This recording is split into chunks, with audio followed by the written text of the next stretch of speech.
کرتا ہوں اللہ کے نام سے جو رب العالمین ہیں، رحمان الرحیم ہیں،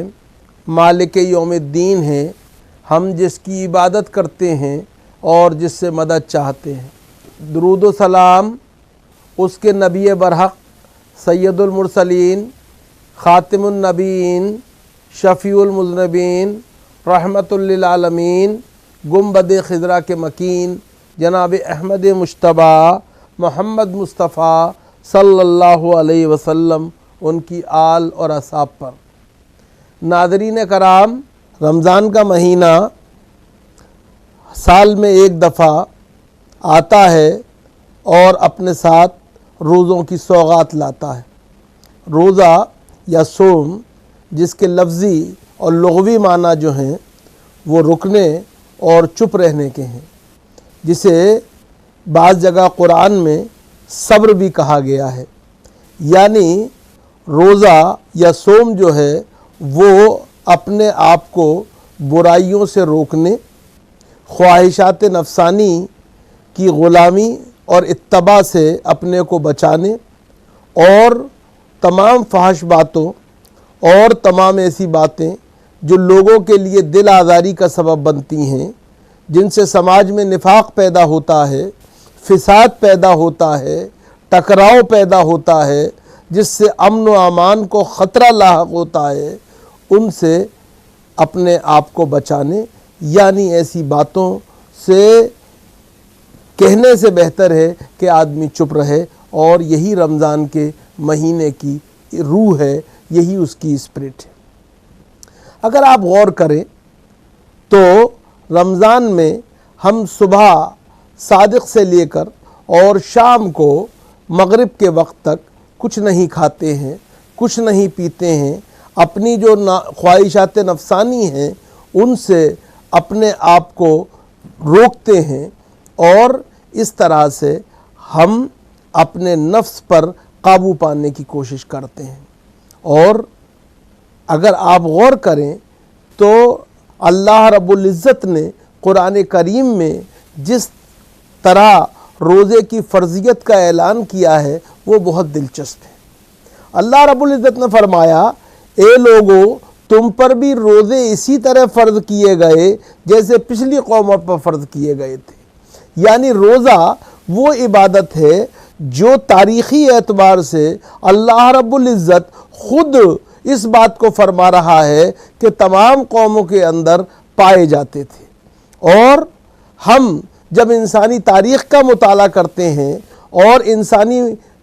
تاریخ میں جو مختلف مذاہب ہیں ان کا مطالعہ کرتے ہیں تو ہمیں پتہ چلتا ہے کہ واقعی روزہ کسی نہ کسی روپ میں، کسی نہ کسی شکل میں ہر مذہب میں پایا جاتا ہے۔ اب اس کی شکلیں مختلف ہو سکتی ہیں، اس کے اوقات مختلف ہو سکتے ہیں، اس کی مدت الگ ہو سکتی ہے، لیکن اسلام نے ہمیں جو روزے دیے اس میں ہمیں اس نے بہت سے افراط اور تفریط سے بچایا بھی ہے۔ اسلام کے اندر روزہ جو ہے وہ نماز اور زکوٰۃ کے بعد تیسرا رکن ہے۔ رمضان کے مہینے میں جب انسان روزہ رکھتا ہے تو وہ بنیادی طور پر سب سے پہلے اس تجربے سے گزرتا ہے جسے بھوک اور پیاس کا تجربہ کہتے ہیں، اور جب بھوک اور پیاس کے اس تجربے سے خود گزرتا ہے، بھوک اور پیاس سے خود دوچار ہوتا ہے، تو اس کے نتیجے میں اس کے دل میں اور اس کے دماغ میں ان لوگوں کی تکلیف، ان لوگوں کی تڑپ کا اندازہ اسے ہوتا ہے اور احساس ہوتا ہے جو اسرت و افلاس، تنگ دستی و غربت کی وجہ سے بھوک اور پیاس کا عام طور پہ شکار رہتے ہیں،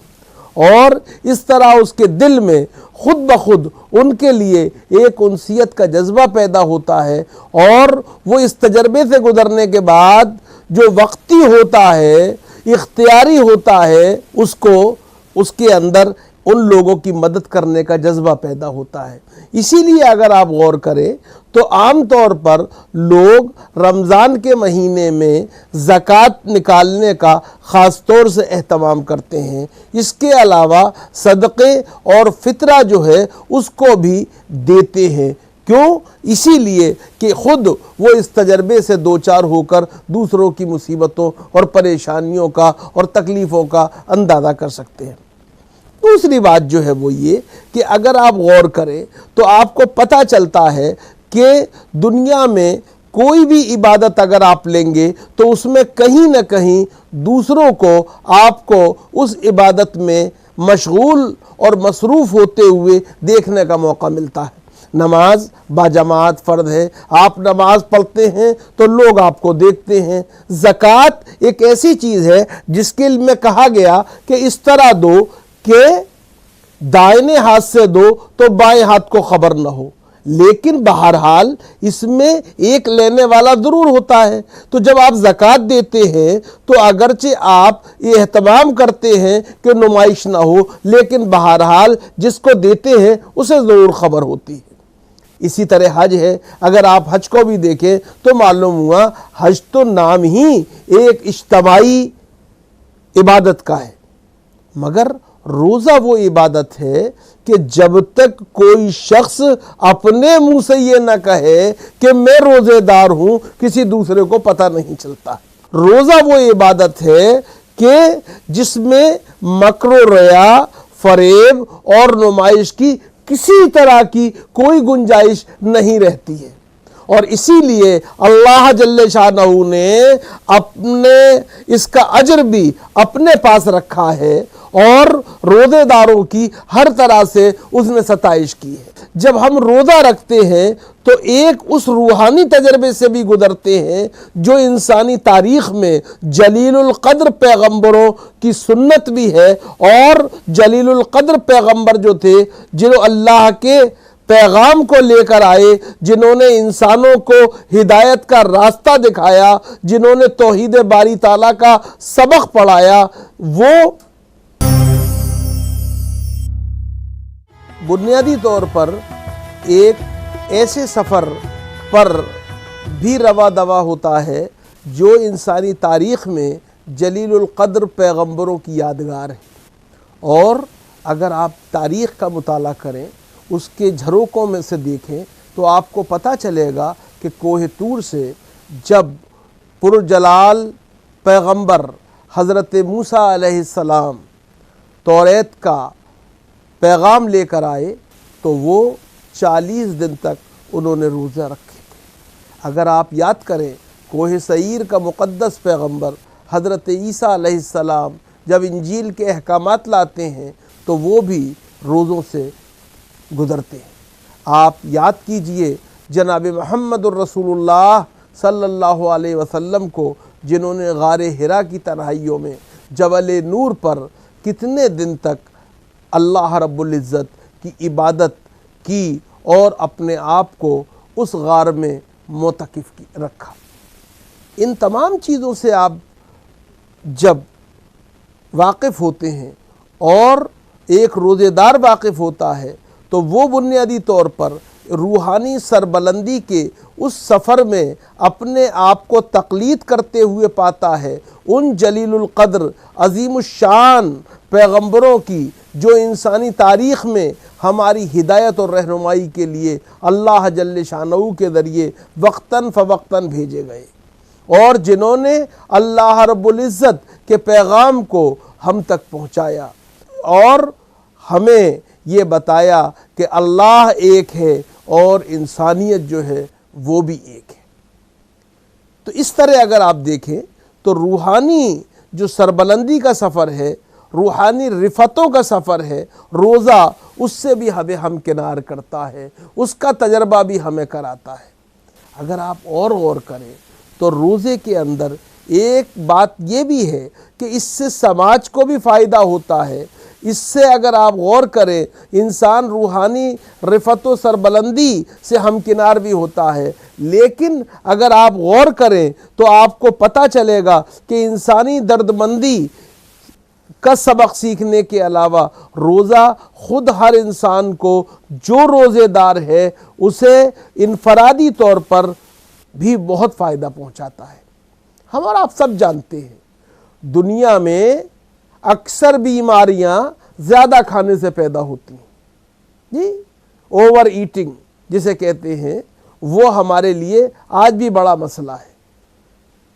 اگر کچھ لوگ ایسے ہیں جنہیں کچھ کھانے کو نہیں ملتا، تو کچھ لوگ ایسے ہیں کہ جو بہت کھاتے ہیں، اور جب آپ کھاتے ہیں اور بہت زیادہ کھاتے ہیں تو بہت سی بیماریوں کا شکار ہوتے ہیں۔ روزہ اس بات کی بھی تربیت دیتا ہے کہ ہمیں کھانے کے لیے زندہ نہیں رہنا چاہیے، بلکہ زندہ رہنے کے لیے کھانا کھانا چاہیے۔ دوسری بات جو ہے وہ یہ کہ آپ جانتے ہیں کہ کوئی مشین ہو، انسانوں کی بنائی ہوئی مشینیں ہیں، کار ہے، دوسری مشینیں ہیں جن کو آپ اور میں روزانہ اپنی زندگی میں استعمال کرتے ہیں، ان ساری مشینوں کو بھی ایک دفعہ سروسنگ کی ضرورت ہوتی ہے۔ اللہ رب العزت نے وہ مشین جو انسانی جسم کے روپ میں بنائی ہے اور جو ہمارے جسد خاکی کو ایک زندگی کی ضامن بن کے رہتی ہے، اس کو بھی ایک سروسنگ کی ضرورت ہوتی ہے۔ ایک مہینے تک جب ایک شخص کم کھاتا ہے، کم پیتا ہے، کم سوتا ہے اور زیادہ عبادت کرتا ہے، یاد الہی میں زیادہ مستغرق رہتا ہے، تو اس کے جسم کے اندر وہ کیفیات پیدا ہوتی ہیں، ان کو وہ سکون پہنچتا ہے۔ اس مشینری کو جسے جسم کی کہتے ہیں، جسے معدہ آپ کہتے ہیں، دوسرے اعضاء کہتے ہیں، ان کو وہ راحت ملتی ہے جس سے کہ انہیں کم کام کرنا پڑتا ہے، اور اس طرح انسان جو ہے اس کے اندر ایک جسم کو نئی توانائی ملتی ہے، وہ ری انرجائز کرتا ہے، وہ اپنے آپ کو ایک نئی جسے کہتے ہیں توانائی اپنی اس کوشش سے عطا کرتا ہے۔ تو روزہ جو ہے اگر آپ دیکھیں تو وہ سماجی اعتبار سے بھی اہم ہے، اگر آپ دیکھیں روحانی طور پر بھی اہم ہے، اگر آپ دیکھیں تو انفرادی طور پر بھی بہت اہم ہے اور بہت فائدہ مند ہے۔ دوسری بات جو ہے وہ یہ کہ آپ نے دیکھا ہوگا کہ عام طور پر 5 نمازیں پڑھنی پڑتی ہیں، لیکن رمضان کے مہینے میں آپ کو 20 رکعت یا بعض لوگوں کے نزدیک 8 رکعت تراویحوں کا بھی اہتمام کرنا ہوتا ہے۔ یہ کیوں ہے؟ اس لیے ہے کہ رمضان کا مہینہ وہ مقدس اور مبارک مہینہ ہے جس میں اللہ جل شانہ نے اپنی آخری کتاب ہدایت جو بلا شبہ کھلی ہوئی کتاب ہدایت ہے ان لوگوں کے لیے جو اللہ سے ڈرتے ہیں، یعنی قرآن حکیم، اس کو نازل کیا۔ اور ہم اللہ جل شانہ کی کبریائی، اس کی بزرگی کا اعلان تو کرتے ہی ہیں، ہر نماز میں کرتے ہیں، ہر عمل سے کرنے کی کوشش کرتے ہیں، لیکن ساتھ میں ہم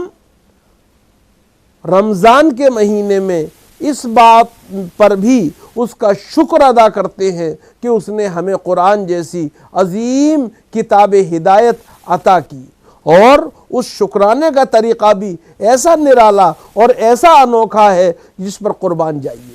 اور وہ یہ کہ آپ قرآن کو رمضان کا چاند دیکھتے ہی سننا شروع کر دیجئے تراویح کی صورت میں، اور ختم کیجئے پورے مہینے۔ اگر آپ نے جلد پڑھ لیا ہے اور سن لیا ہے بڑی اچھی بات ہے، مگر تراویح آپ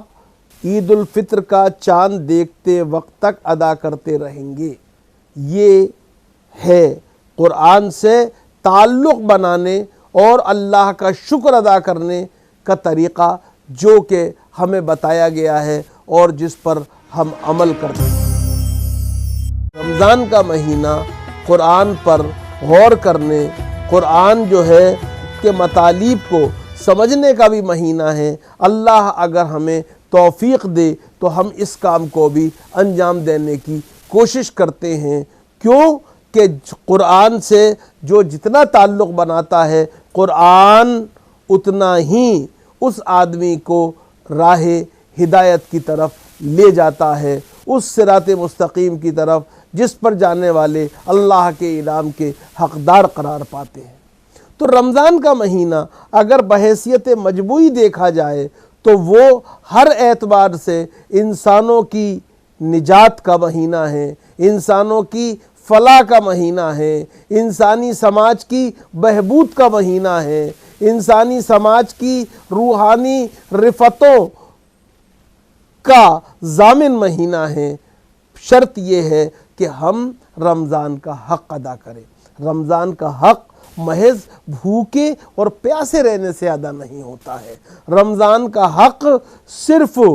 جو ارکان ہیں ان کی ظاہری ادائیگی سے نہیں ہوتا ہے، بلکہ رمضان کا حق ادا ہوتا ہے اس وقت جب انسان جھوٹ نہیں بولتا ہے، جب انسان مکر، فریب اور ریا سے کام نہیں لیتا ہے، جب انسان جو ہے وہ دوسروں کو کسی طرح کی تکلیف نہیں پہنچاتا ہے، جب وہ لوگوں کو گالی نہیں بکتا ہے، جب وہ لوگوں کے ساتھ دشنام ترازی کا مظاہرہ نہیں کرتا ہے، جب وہ کوئی ایسا کام نہیں کرتا جس سے کہ دوسرے کو تکلیف پہنچے۔ کیوں؟ اللہ رب العزت نے واضح طور پہ کہہ دیا ہے ہمیں ان لوگوں کے بھوک اور پیاس سے کچھ لینا دینا نہیں ہے جو کہ لوگوں کے ساتھ اچھا سلوک نہیں کرتے ہیں اور